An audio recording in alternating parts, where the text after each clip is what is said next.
Kelompok 3. Perkenalkan, nama saya Sarah Alia Kadja. Perkenalkan, nama saya Dika Alviana. Saya Livia Diana. Saya Tina Jayani. Saya Aularina Putri.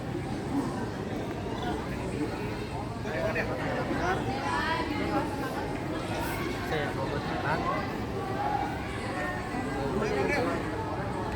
Saya Muhammad Rizky Ramadan.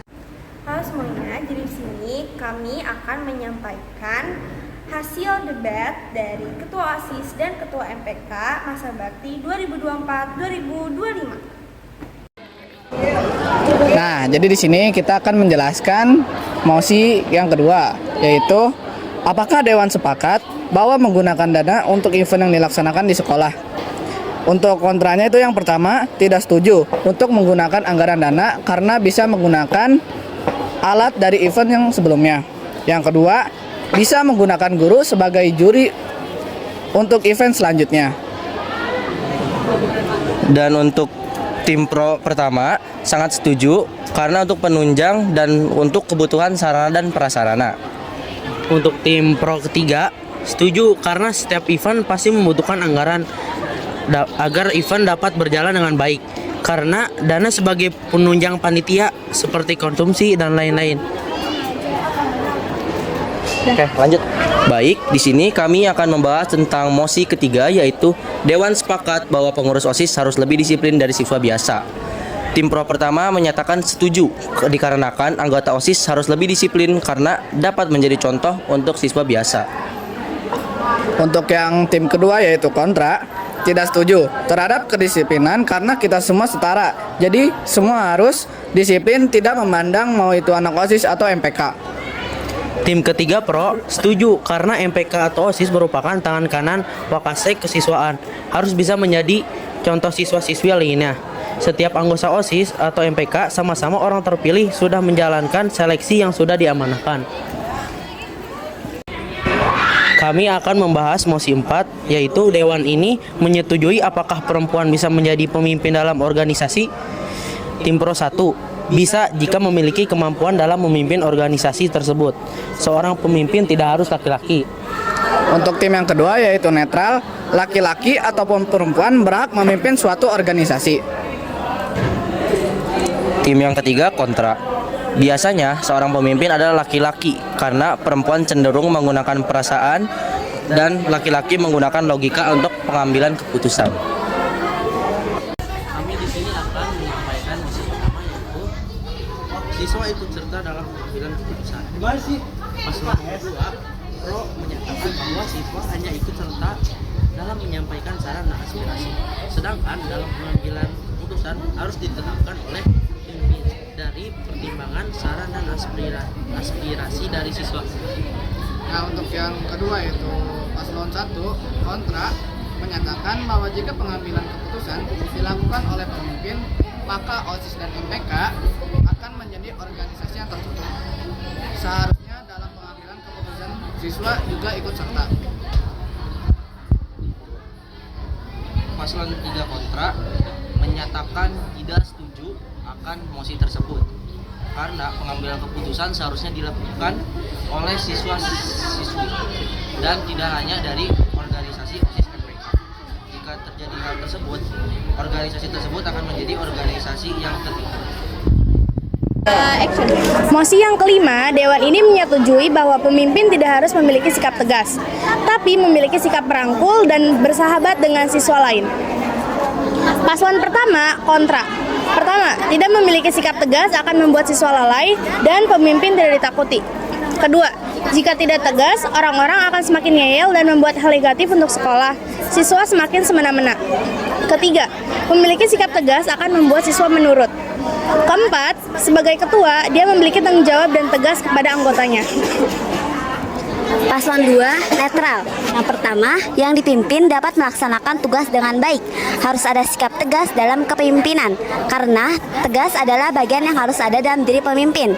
Yang kedua, pemimpin harus bisa menempatkan sikap tegas dan merangkul.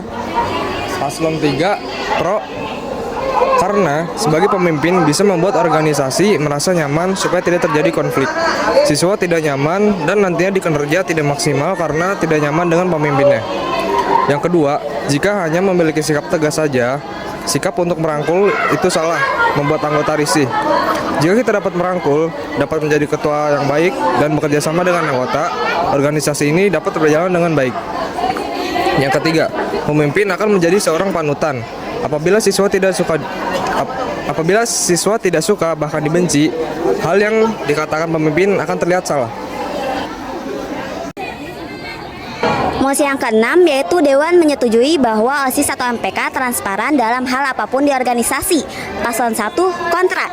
Tidak semua hal bisa ditransparansikan jika terlalu terbuka. Siswa-siswi tidak mau join organisasi karena sudah tahu kekurangan organisasi. Yang kedua, setiap organisasi memiliki privasi. Contoh ada razia akan ada kecurangan di siswa. Yang ketiga, untuk masalah internal tidak bisa ditransparansi, membatasi mana yang harus dipublikasi dan harus ditransparansi. Dan yang terakhir, setiap organisasi memiliki aib tertentu. Selain aib juga ada event yang harus disembunyikan kecuali event yang harus terbuka. Paslon kedua, pro. Agar terciptanya organisasi yang relevan, semua pemerintahan harus terbuka. Kedua, seluruh siswa diikutsertakan dalam memberi saran. Ketiga, sebagai pemimpin harus memiliki sikap transparan. Paslon 3, netral. Ada beberapa hal di organisasi yang harus transparan. Ada juga beberapa hal yang harus ditutupi. Supaya organisasi tersebut tidak terlalu transparan, contohnya program razia, tidak mungkin OSIS atau MPK membocorkan informasi. Otomatis, siswa dan siswi akan menyembunyikan kecurangan. Tidak semua hal harus transparansi. Terima kasih. Mosi 7, Dewan ini menyetujui mencari sponsor untuk event hanya tugas pengurus organisasi saja. Paslon 1, netral. Benar dari keduanya bahwa tugas mencari sponsor adalah pengurus organisasi. Siswa bisa merekomendasikan sponsor untuk event nanti. Siswa-siswi memiliki pengetahuan yang luas dan guru-guru juga bisa mencari sponsor. Paslon 2 tidak setuju. Setiap sponsor bisa masuk lewat dari mana saja dan lebih menguntungkan dari beberapa pihak, di mana seluruh siswa bisa membantu dalam mencari sponsor, bukan menentukan MOU sponsor.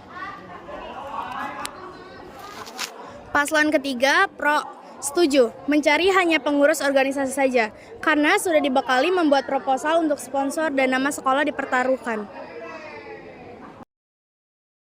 Nah, dapat disimpulkan bahwa menjadi seorang pemimpin bukan dilihat dari gender, tetapi seorang pemimpin juga harus memiliki sikap kepemimpinan, sikap tegas, dan sikap perangkul dalam organisasi untuk menciptakan suasana yang aman dan nyaman. Serta, seorang pemimpin juga harus terbuka kepada anggotanya untuk membantu kelancaran berjalannya program kerja dalam suatu organisasi.